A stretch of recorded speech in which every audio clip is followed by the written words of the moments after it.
तमेव लोकशङ्करं नमामि शङ्करं गुरुं नमामि शङ्करं गुरुं नमामि शङ्करं गुरुं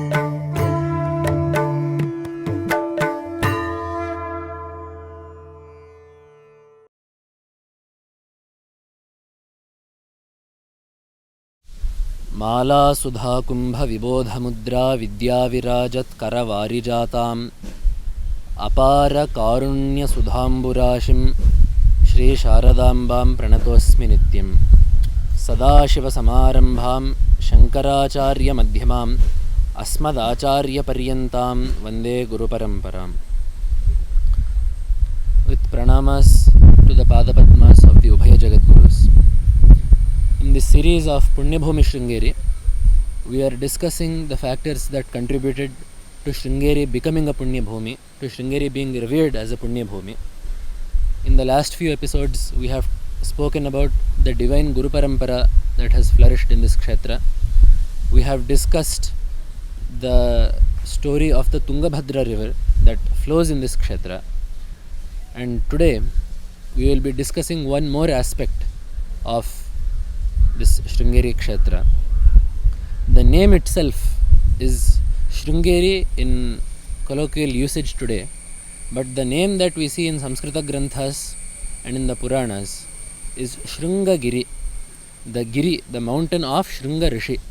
This Shringa Rishi is none other than Rishyashringa Maharshi, the son of Vibhandaka Maharshi and the grandson of Kashyapa Prajapati.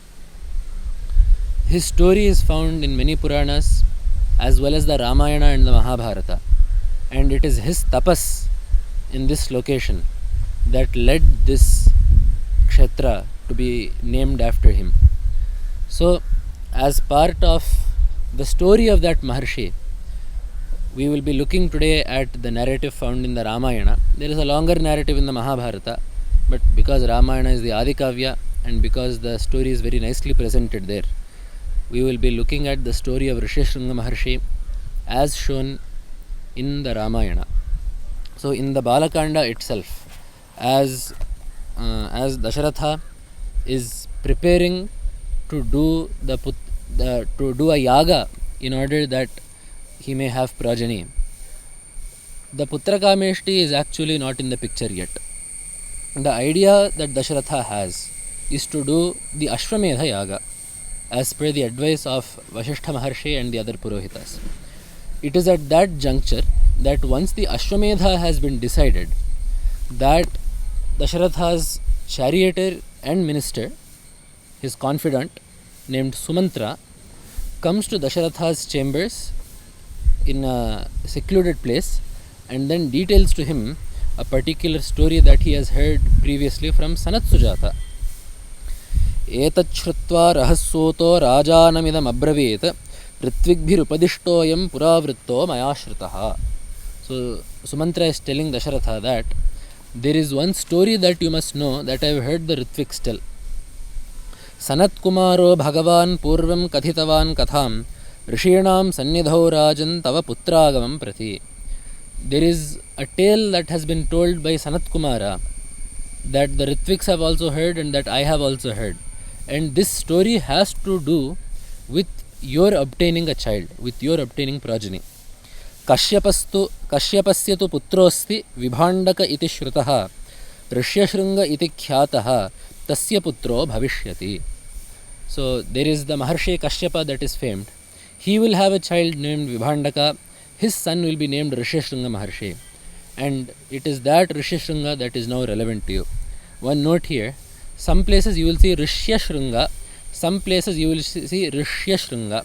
So the Sha and the Sha both are used. Rishya and Rishya. Both are correct because in Amara the word Rishya is used to mean a deer.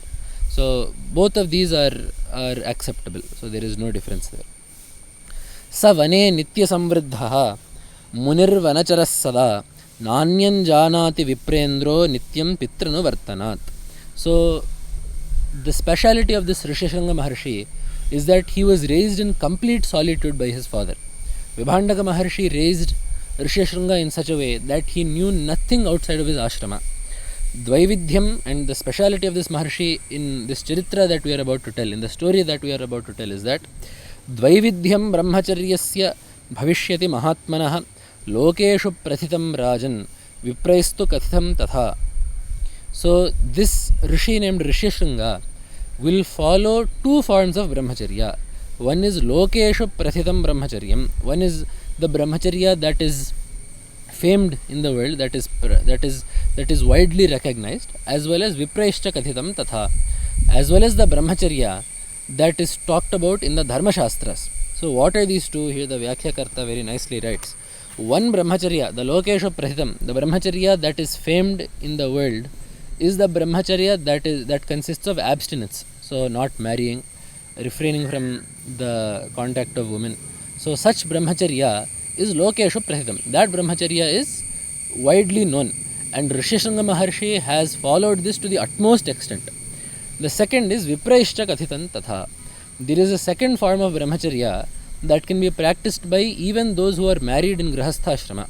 So even though they may be married, even though they may even have children, they may even bear children, even then there is a form of Brahmacharya that can be married, consisting of Rutugamana and other sorts of abstinence. So both of these will be followed by the Rishi in this Charitra that we are about to tell. Tasyevam vartamanasya kalas samabhivartata agnim shushrushamanasya pitarancha yashasvinam. He spent his time, Rishyasringa Maharshi spent his time serving his father and doing Agnikarya and Tapas. This was all that he did until he was a young man. Perhaps the age is not told, but we can assume that until he was almost 20 or 25 years old, because he was a Yuva at the time of this story. So we can assume that until the age of almost 25, as per our human count, Rishyasringa Maharshi did nothing besides Swadhyaya, Tapas, Agnikarya and Pitru Shushrusha. So for that Rishyasringa, the time was spent in such austere fashion.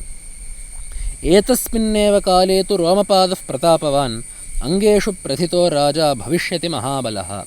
So this entire story in the Ramayana is set in the future tense, Bhavishyati, because Sanat Kumara is telling the story before it has even happened. So at this very same time, so as Rishyasringa is being raised in seclusion by his father, at the same time there will be a king in the Angadesha by the name Romapada. So this Romapada tasya vyatikramat rajnyaha bhavishyati sudaruna anavrishtihi sughora vai sarvabhuta bhayavaha.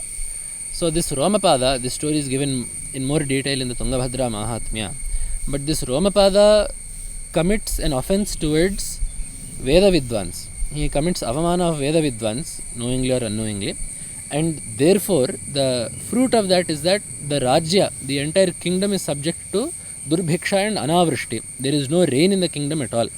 And Sarvabhuta Bhayavaha, all beings in that kingdom were exceedingly plagued by that lack of rainfall, by that drought. So then, Anavrishtiyantu Vrittayam Raja Dukkha Samanvitaha Brahmanan Shrutavriddhanscha Samaniya Pravakshyati.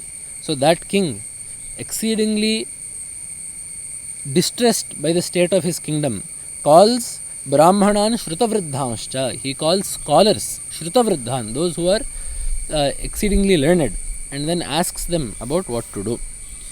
And then they say, Vakshyanti te Mahipalam Brahmana Vedaparagaha Anayyacha Mahipala Rishyasringam Susatkritam. So there the Brahmanas, the Veda Vidvans tell the Rishi, tell the Raja that you please bring Rishyasringa to your Desha. Right now Rishyasringa is somewhere in the south of India. But if you can manage to bring him to your Rajya, the second he sets foot in your kingdom, the Anavrishti will go, the drought will be ended.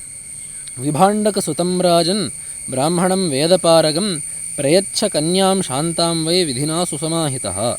So they say, you please bring him to your kingdom, and it is not just bringing him, you also do Kanyadana to him. So this Romapada has a daughter named Shanta. There are two stories in the world based on the way you read the Ramayana. These are not folk tales, but based on the way that the Ramayana is interpreted, that this Shanta is actually a daughter of Dasharatha, and she was given in adoption to Romapada, as Dasharatha and Romapada were both allies. The other story is that she was the own daughter of Romapada, It does not make much difference to the story here. But the advice of the Brahmanas and the Veda Vidvans to Romapada in order to avert this drought was, you please bring Rishyasringa Maharshi to your desha and you give your daughter in marriage to him. So here we must pause to think about the repercussions of this and the inner meaning of this. So why is it that bringing Rishyasringa Maharshi is a solution for drought? So we have two parts of the answer that we must understand here. That what has been committed is a papa. So for a papa, there are various ways of getting rid of the papa. The first obviously is through experience, anubhava. Nabhuktam kshiyate karma kalpakoti shatairapi is what Smriti is telling us. So unless the fruit of the karma is experienced, the karma will not go. So that karma is currently being, that papa is currently being experienced as the drought. The fruit of the Veda Vidvan Ninda, the fruit of that Ninda that was done of the Veda Vidvans by this Raja is being experienced as the drought in the kingdom. So one way to get rid of this papa, to get rid of this dukkha is to just let it run its course, to experience it until it ends. Obviously this is very tough to do. So therefore it is at this juncture of time that we get prayashchittas. So prayashchittas are karmas that are specified in order to mitigate or avert the fruit of the papa. So whatever karma phala it is that you have to experience, that will either be experienced as part of the prayashchitta, or it will be mitigated due to the prayashchitta, or the prayashchitta will be a kind of a pratibandhaka to it. It will prevent that dukkha from being experienced. So such a prayashchitta must be done.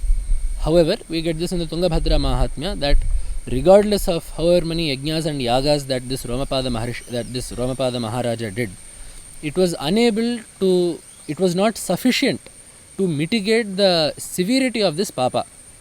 Therefore, something more was needed. It is here that we get the solution that the Veda Vidvans here have provided, that the padasparsha of a Mahapurusha is enough to be a prayashchitta. If you have a true jnani, a true tapasvi, a true scholar and person of an austere lifestyle, the mere touch of such a person's feet is enough to cause purity and to mitigate any papa that may have been committed. Therefore, Rishyasringa Maharshi is an ajanma shuddha. Since he was born, he knows no papa at all. Not only does he not commit any papa, there is no papa in his mind as well. Other people that were raised in the world, they may not have committed any papa themselves, but they know what is papa and what is punya. They know that there is both good and bad in this world. However, Rishyasringa Maharshi, being raised in seclusion by his father, is unaware of any adharma at all. He does not even know that adharma is an option. He does not even know that there is something that can be done that is a papa. Therefore, his mind is exceedingly pure. And on top of that, as we have said, he does nothing else besides tapas and vriddha seva of his father. Therefore, you cannot find anyone, or this king would not have been able to find anyone that was more pure than this Rishyasringa Maharshi. Therefore, the touch of Rishyasringa Maharshi's feet is enough to mitigate the papa that was committed and to restore the reins to Romapada Maharaja's kingdom. This is the Vishesha here. This is the specificity of the Sandarbha. There is one more aspect that we must know, that wherever dharma prevails, there Prakriti will be in harmonium. Wherever there are dharmatmas and sajjanas, there the environment will be happy. That is why we find in Mahabharata also, the Pandavas are living incognito in the kingdom of Virata, in the Matsya Rajya, and Duryodhana is looking for them. He is seeking out their whereabouts and is looking for their location so that he can draw them out of hiding and force them again to do Vanavasa for 12 more years. In such a situation, the Duryodhana's spies and emissaries are unable to locate the Pandavas, and at that juncture Duryodhana goes to Bhishma Pitamaha and asks him for an upaya, for a solution as to how he can find the Pandavas. Bhishma then tells Duryodhana The Pandavas are all dharmatmas. They are exceedingly pure. They commit no papa. Therefore, whichever kingdom that the Pandavas are currently residing in will be happy, healthy and hale. It will rain 3 times a month there. The crops will be bountiful and the people will be happy. So here also in Mahabharata also we see that wherever dharmatmas are there, pure dharmatmas are there, their rainfall will be there, the crops will be bountiful, the harvest will be sufficient, and the environment in general will be very pleasant and peaceful. So in the same way here also, if such a dharmatma, there has been an atikrama of dharma, dharma has been transgressed, which is why the environment also is not in equilibrium and harmony. So for that dharma to be restored, you need a great dharmatma to come back to the kingdom. And such a dharmatma is Rishishringa Maharshi. And therefore, if Rishishringa Maharshi comes back, the environment will be restored to its usual balance. It is a reminder to us today also that for whatever extremities we see in the environment today, it can be extreme heat, lack of rain, extreme cold, heat waves, storms, plagues. These are all generally told in our Shastras to be the effects of an adharmic community. So the more that we follow dharma as a society, the more favorable Prakriti will be towards us. And the flip of this is also true. The more favorable we are to Prakriti, the more environmentally friendly we are, the more environmentally conscious we are, the more dharma we will accrue, and thereby once again Prakriti will be gracious towards us. So this is another message that is hidden in the story of Rishishringa Maharshi. So at that situation, Tato Raja Vinishchitya Saha Mantribhir Atmavan Purohitam Amatyamashcha Tataf Preshyati Satkratan. So then the Raja Romapada tells his ministers, please go and bring Rishishringa. They at that point become exceedingly frightened because Vibhandaka Maharshi is a Rishi whose tapas is legendary. His tapas is exceedingly mighty. So to even ask him something, to even fall in front in his line of sight is something that caused these mantris great fear.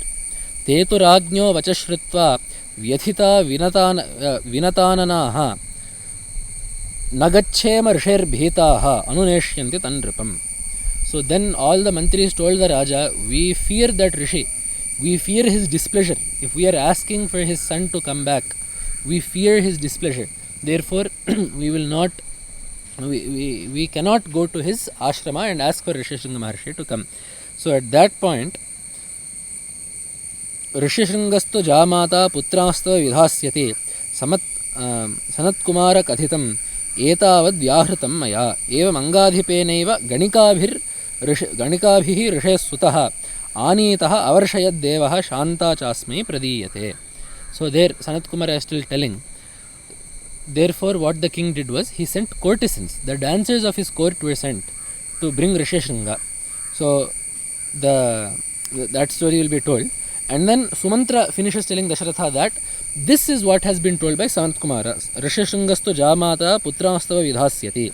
So Sumantra is telling Dasharatha that Rishishringa will be capable of giving you the children that you seek. His grace will secure you the progeny that you seek. So then Dasharatha asks Sumantra, Atha Hrishto Dasharatha Sumantram Pratyabhashata Yatharshya Shringaha Tvanito Vistarena Tvayocyatam. So this is a great tale that you have told me, that Rishishringa was being raised alone, and you are saying that even kings and ministers feared to approach Vibhandaka Maharshi, his father. So then how did these dancers go and bring Rishishringa Maharshi? How did these courtesans go and bring Rishishringa Maharshi? I want to hear that story. So there the story of Rishishringa Maharshi is being told again by Sumantra. Romapada Muvachedam Sahamachyaf Purohitaha Upayo Nirapayoyam Asmabhihi Abhijintitaha Rishishringaha Vanacharaha Tapaswadhyayanerataha Anabhignyassa Narinam Vishayanam Sukhasyacha. Rishishringa is a Vanachara. He lives in the forest. And Tapaswadhyayane Rataha. He knows nothing other than Tapas and Swadhyaya. Tapas refers to a life that is led as per niyamas. Niyamesha tapashabdaha is the definition that Apastamba Maharshi gives of tapas. So the austerity, living an austere life, living a controlled life, living a rigid life is tapas. And Swadhyaya is study. So the Adhyayana of Vedas, Mantra Japa, these all come under Swadhyaya. So Rishyasringa Maharshi knows nothing besides this and he lives in the forest. Therefore, Saha Anabhignaha, he does not know some things. Narinam, he does not know what a female is. Forget about being a male or a female. He does not even know that there are two categories called male and female. Vishayanam Sukhasyacha, he also does not know what comforts are. He does not know the comforts of life that people in the cities and nagaras enjoy. Indriyarthair abhimataihi narachitta pramadhibhihi puramānāya yashyāmaha kshipranch adhyavasiyatam. Kshipram adhyavasiyatam, you get everything ready. We will ensure that rishi will be brought to the city very speedily. How? Narachitta pramadhibhihi indriyarthaihi, by indriya bhogas that will cause a disturbance in the minds of men. So usually even someone whose mind is calm and pleasant, the second he sees sukha, the second he sees something to be experienced by the indriyas, he will be shaken from that. That is why Bhagavan also says in Gita, Indriyani pramathini haranti prasabham manaha. The indriyas, even though someone may be trying to focus the mind somewhere, the indriyas will steal that mind away. The indriyas will steal the mind away and throw the mind into the objects of enjoyment. So we will get such objects of enjoyment, show them to the rishi, show them to Rishyasringa Maharshi, and we will draw him out from the ashrama into the kingdom through this upaya. At that point, the Ganikas, the courtesans, all go to the ashrama of Rishyasringa Maharshi. Rishiputrasya dhirasya nityam ashramavasinaha pitussa nitya santushtaha nati chakrama chashramat. So because this Rishyasringa was living with his father, he had never set foot outside the ashrama. So when he saw these trees, Natena janma prabhriti drishtapurvam tapasvina striva pumanva yat chanyat sarvam nagara rashtrajam. So therefore he had never seen striva pumanva tat chanyat. He had not seen men or women, and also yachanyan nagara rashtrajam. He had not seen any object that was born of the cities. He had not seen anything that was urban. So having seen that, tatah kadachit tam desha majagama yadrichaya vibhandaka sutastatra tascha apashyat varanganaha. So when he saw these trees, tash chitraveshah pramadaha gayantyo madhuraswarehi rishiputram upagamya sarva vachanam abruvan. So when he saw these trees, they all approached him. How? Chitrabhushaha, chitraveshaha, with garments that Rishyasringa Maharshi would not have seen. He would only have seen vastras made of bark. The Narachira is the only garment that he would have seen. They are all wearing cotton and silk vastras. And Gayantyaha Madhuraswarehi, he does not know anything except Veda Patha. They are singing, so he is hearing music for the first time. Rishibhiputram upagamya sarva vachanam abruvan. So then all these trees come to Rishyasringa Maharshi and ask him, Kastvam kim vartase brahman jnatum ichhamahe vayam ekastum vijane ghore vane jarase shamsanaha. Who are you? Why are you roaming around in this vana? What is your name? So having been asked thusly by the trees, Rishyasringa Maharshi replies. And here Valmiki Maharshi tells us the state of mind that Rishyasringa has, because this is one more aspect that we must keep in mind. Although the plan of these trees was to draw Rishyasringa Maharshi out through the use of Indriya Bhogas, Rishyasringa Maharshi was never perturbed by those. Though he had never seen Indriya Bhogas, he was never shaken by those. Adrishta rupa stastena kamya rupa vanestriyaha hardat tasya matirjata hyakhyatum pitaram swakam. Tesham hardat. So he found a certain camaraderie. He felt a certain type of friendliness towards those new people that had come, and therefore he spoke. It was not out of any other desire for women.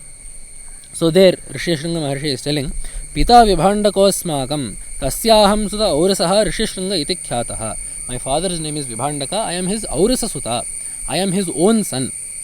And having heard that, all the strees, tasya tad ashrama rishiputra vachashrutva sarvasam matirasavai tadashrama padam drashtum jagmuhu sarvascha tenataha.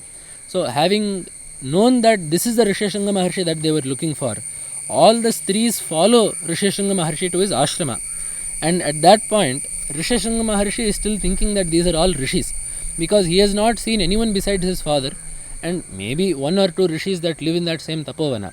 So Rishishringa Maharshi is under the impression that these courtesans are also rishis.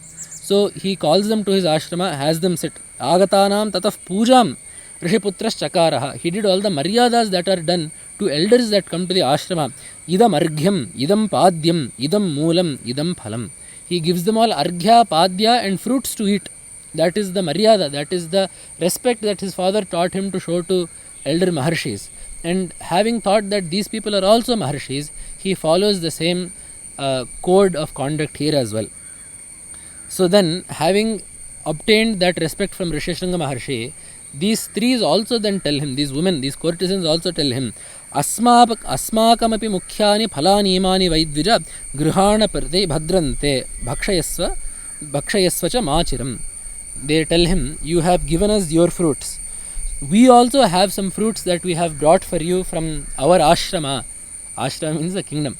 So they say, we also have some special fruits that we have brought from you. You please eat these before they go bad, before it becomes too late. Tataha taha tam samalingya sarva harshasamanvitaha modakan pradadustasmai bhakshanscha vividhan shubhan. So those trees then they all gave him modakas and bhakshyas. They gave him various sweets and eatables that Rishishringa Maharshi would otherwise never have seen in the ashrama. So, but they tell him that they are fruits. So this is what happens on one day. The next day, tato paredyus tam desham ajagama sa viryavan manognya yatra tadrishta varamukhya svalankritaha. So on the second day also, Rishishringa Maharshi, while going to the forest, happens upon these same strees. And at that point, they all invite him to their ashrama. So Rishishringa Maharshi is thinking that these courtesans are rishis. And these courtesans are also using that same language. So they say to Rishishringa Maharshi, yashramadam saumya asmakam iti chabruvan. Hey Saumya, O gentle one, asmakam ashrama padam ehi. You please come to our ashrama. So it is out of maryada that Rishishringa Maharshi follows them. Chitranyatra bahunisyuhu moolani cha phalani cha tatra pyesha vidhi shriman visheshena bhavishyati. So whatever vidhi that you did for us yesterday, whatever maryada that you did for us yesterday, having offered us moolas and phalas, roots and fruits, we will do the same maryada to you. So you please come to our ashrama. This is how the courtesans called Rishishringa Maharshi. So Rishishringa Maharshi followed them out of respect, not out of any desire for those sweets that they had given him, or any desire for the clothes that he had seen, or any desire for the opulence that they had shown. Rishishringa Maharshi, being a Shanta and a Danta, being someone that has followed Brahmacharya for the 25 years that for the 20 or 25 years that he was there, he was not perturbed by the bhogas they showed, but he followed them as a matter of courtesy, as a matter of maryada. That is one thing that we must know. Shrutva tu vachanantasam sarvasam hridayangamam gamanaya matinchakre tancha ninyus tada striyaha. So the strees, all those courtesans have, with the proper maryada, brought Rishishringa Maharshi to the Angadesha. Tatra chaniyamane tu vipre tasmin mahatmani. The second that the border was crossed, the second that Rishishringa Maharshi set foot in the Angadesha, Vavarsha sahasa devaha jagat prahladayam stada. Immediately Varuna rained heavily, causing Ananda to the entire Jagat, to the entire earth.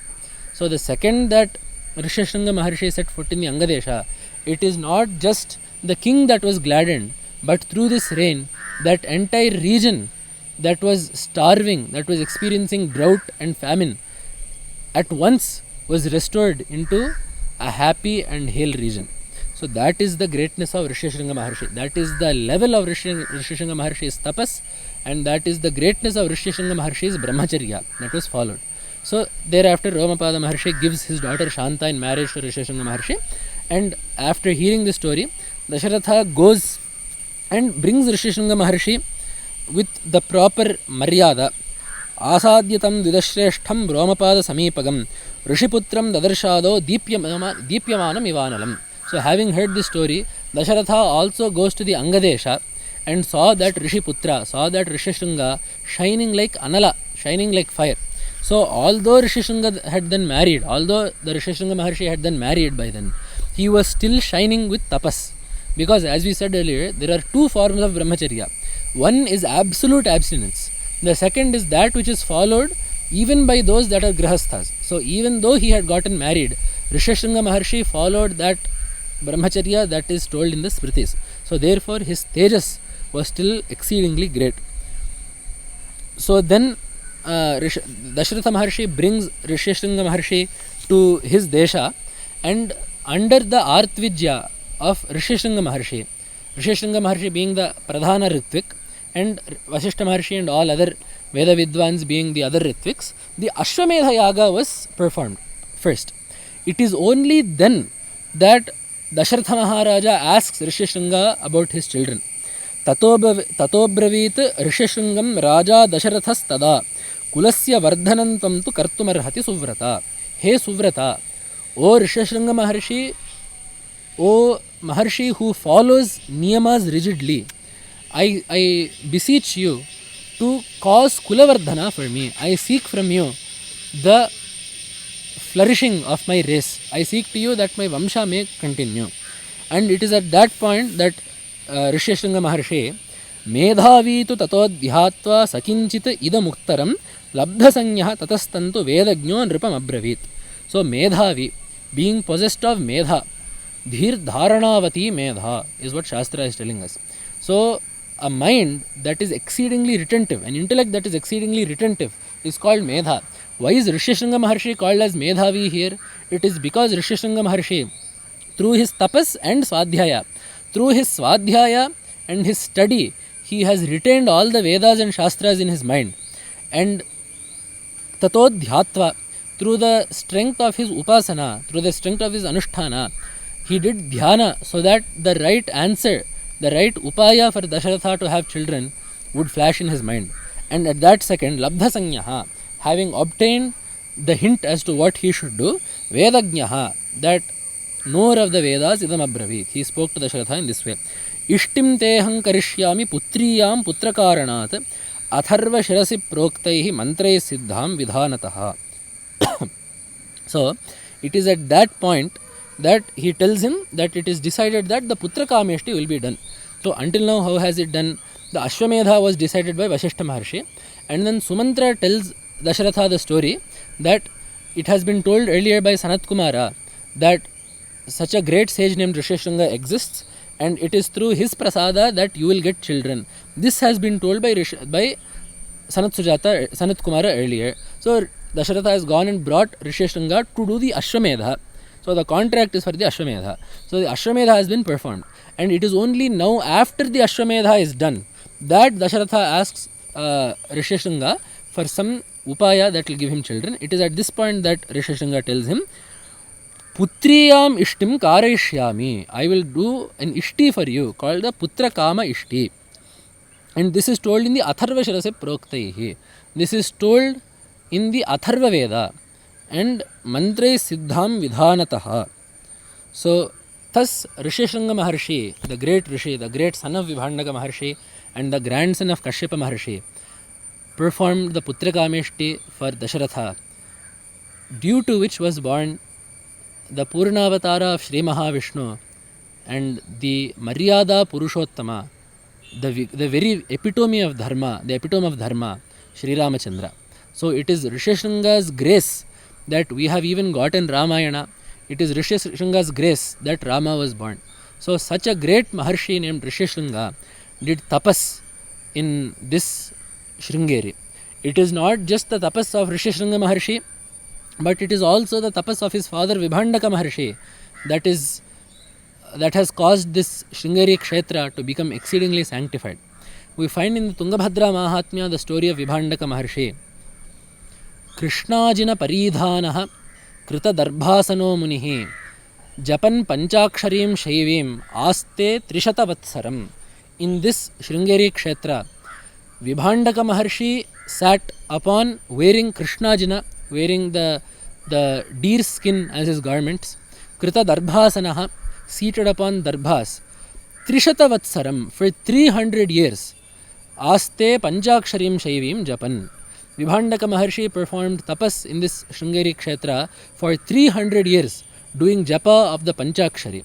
And as the fruit of his tapas, Lingam Pradurabhutasya Malahanikaram Param, a linga appeared in front of him as the fruit of his tapas, named Malahanikara. What is the meaning of this word Malahanikara? The Purana itself tells us, Amhohanikaram Lingam Malahanikaram Viduhu. That linga that causes Amho Hani, Amhas, refers to Papa. Hani refers to the loss of or the destruction of. So that linga that causes the destruction of papas, not just papas, dukkhas. Papa is also used to mean papa vasanas. So it is not just papa that gives us sorrow, but there is a samskara of the papa that is left in our mind. So that samskara is also removed by worship of Ishvara. So such a linga is called Malahanikara. Mala means a dosha, Hani means removal of. So such a linga emerged in front of Rishishringa Maharshi. And in the Tungabhadra Mahatmya, they also tell us the geographical markers of this Shringagiri, of Rishishringa Maharshi's ashrama, which before him was the ashrama of Vibhandaka Maharshi. So Krishna Paramatma is telling Yudhishthira, Tataf Pradarsyate Bhupa Rishishringa Munervanam. I will now tell you where the Tapovana of Rishishringa Maharshi can be found. Uttarabhimukhi Tunga Purvaga Yatra Sa Bhavat Punar Uttaraga. So that place where Tunga flows northward, again turns to the east, and then once again flows north. Tasya Tatra Padam. There Rishishringa Maharshi's ashrama will be found. And it is that ashrama that Bhagavatpada has used as the landmark for the Sringeri Sharada Pitham in his Mathamnayana Shasana. Malahanikaram Lingam Vibhandaka Supujitam Yatraste Rishishringasya Maharsher Ashramo Mahan. So this is the geographical locator that Bhagavatpada has given for the Dakshinamnaya Pitha. Malahanikaram Lingam Vibhandaka Supujitam. Wherever the Malahanikara Linga is there, and wherever Rishishringasya Ashramaha Mahan, wherever that great ashrama of Rishishringa Maharshi is found, that place is the site of my fourth pitha in the count of the Amnaya Anushasana, but the first pitha in terms of predominance. There we can find the Sringeri Pitha. So it is in such a site that Bhagavatpada established the Dakshinamnaya Sringeri Sharada Pitha. And it is the tapas of these two Maharshis, of Rishishringa Maharshi and Vibhandaka Maharshi, that along with Tunga and along with the Guru Parampara have caused great sanctity to this place. In the coming episode, we will see how the Devata in this Kshetra has been extolled by the Vedas, Shastras, Itihasas and Puranas. Namah Shankaraya. Namami Shankaram